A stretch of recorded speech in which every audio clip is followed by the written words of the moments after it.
सुकेंद्र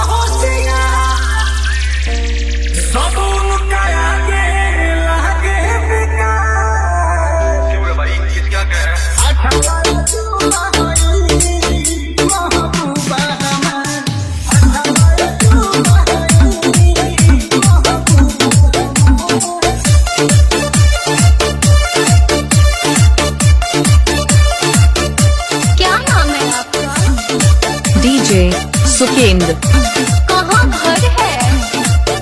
पूरा शरीरा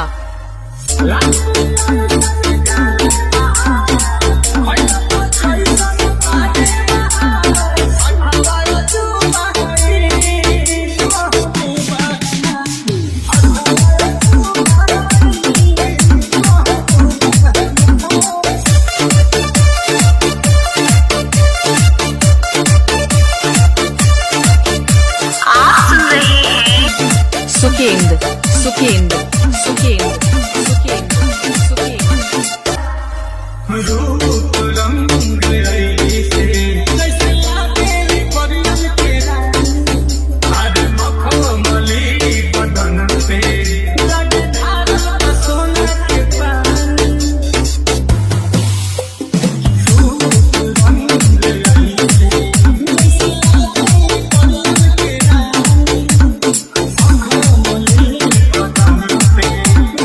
क्या नाम है आपका?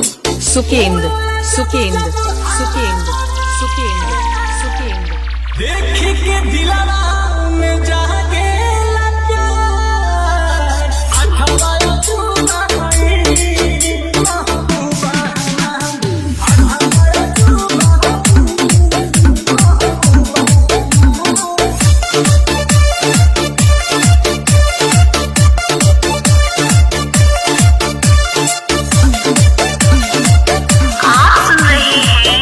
डीजे सुकेंद्र डीजे सुकेंद्र राम जी से अब हम सुबह शाम घर बना के रहूं दोनों पराई राम जी से अब हम सुबह शाम घर बना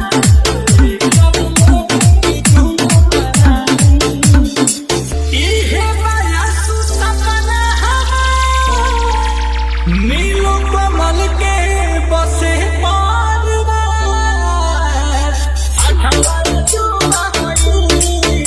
आप सुन रहे हैं डीजे सुकेंद्र डीजे सुकेंद्र।